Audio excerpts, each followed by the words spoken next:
By killing the Rotten on New Game Plus, or after respawning him with a Bonfire Ascetic, we get the Old Dead One's soul. That Old Dead One most likely being Nito, first of the dead. Like when he was a major player in the war against dragons. We're gonna get a little more into that soon, but first let's have a look at what we can make from what's probably his Lord Soul. The first thing we can make from his soul is the Crypt Blacksword. It is a very large ultra greatsword type weapon, arguably the better choice for my Guts build because it looks very much like Guts' signature weapon, the Dragon Slayer. The Crypt Blacksword is +3 right now and fairly powerful. It deals dark damage, and if you infuse it with dark and also buff it with dark, it'll do quite a bit of damage. Its moveset is unique in that it mostly has the moveset of a Great Axe. Then there's Numbness. A Hex. Reading the description will let you know what it does. A Hex that transforms its caster's flesh temporarily reduces received damage but darkens one's sight. If it cannot be observed, it does not exist. Certainly a common conception, but one with far too many exceptions in this world. No. Obviously it will increase the amount of hits that we can take before we die, but to give you some frame of reference, here is how quickly we die without it active.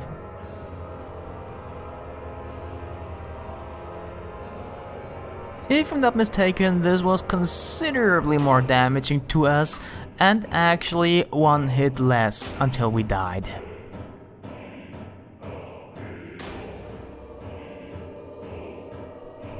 Nito can be found in the Tomb of Giants, a place that is well known for being really dark and filled to the brim with giant skeletons, some of which are archers with giant bows, and also giant skeleton dogs. And that guy here, that's actually Pinwheel.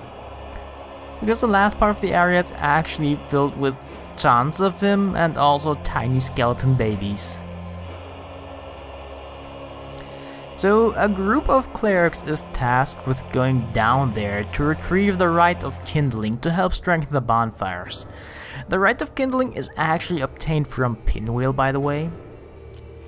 So when we find the clerics, 2 of them have gone hollow and 1 has bailed, leaving only 1 survivor.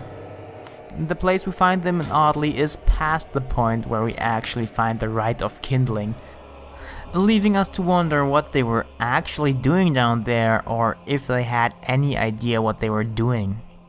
This story is not necessarily relevant to Nito, just kind of interesting. Also for the fact that the Rite of Kindling supposed to make the bonfires brighter is found in a place that is notoriously dark.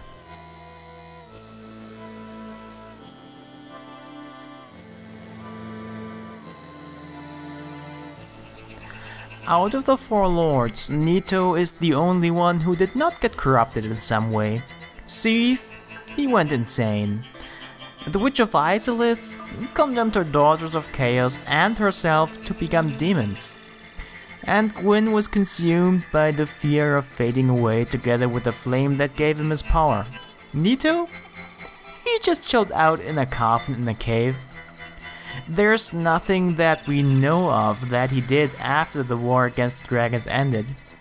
The others all went on to do things which in the end did not benefit them at all and in fact got them killed or made them crazy or other things.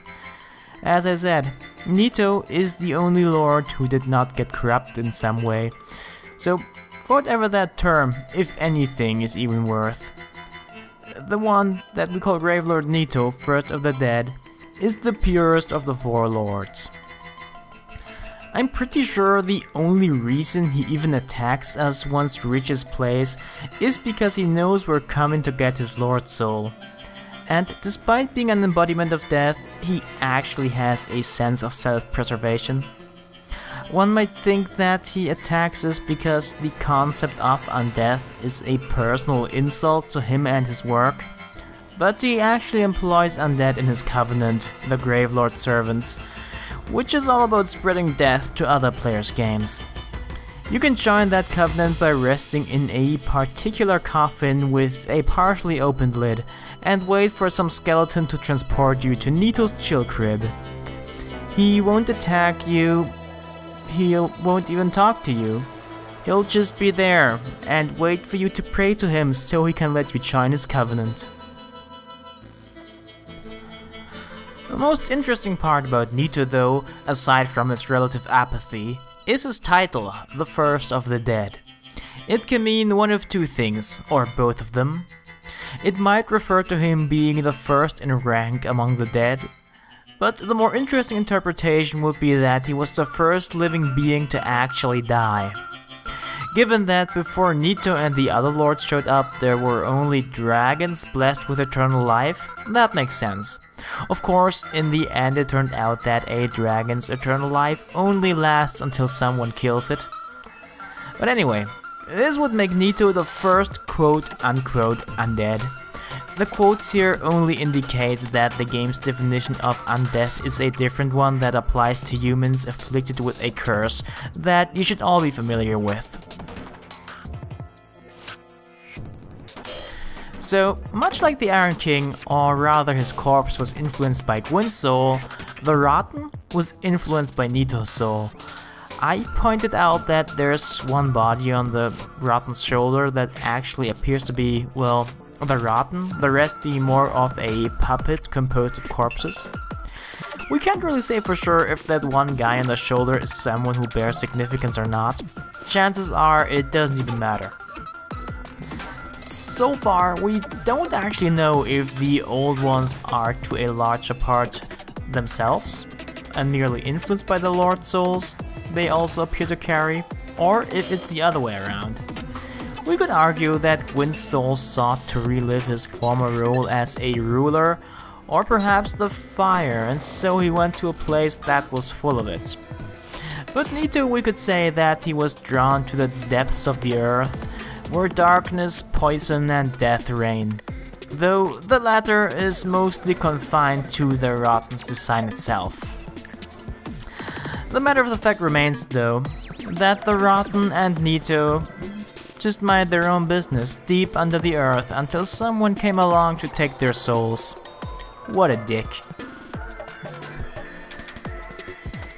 So far, I'm sure you've noticed a theme.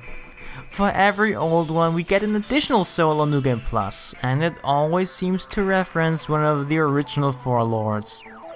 Of course we're going by a sample group of 2 so far, so let's have a look out for the next old one we encounter. But anyway, several characters have informed us that many kingdoms have risen and fallen where Drangleic is now located. So it would be logical to assume that this same story repeats itself over and over with maybe a slightly different outcome. If there's a new Age of Fire, the flame will fade, and if there's an Age of Dark, a new flame will emerge from the ashes eventually. But hey, this is also how I ended the last lore video, only it makes more sense this time. A point is though that whatever outcome we choose, it doesn't matter. I hope those among you who don't know much about the lore appreciate these little excursions. I'm sure we're gonna have some more soon. Until then, have fun.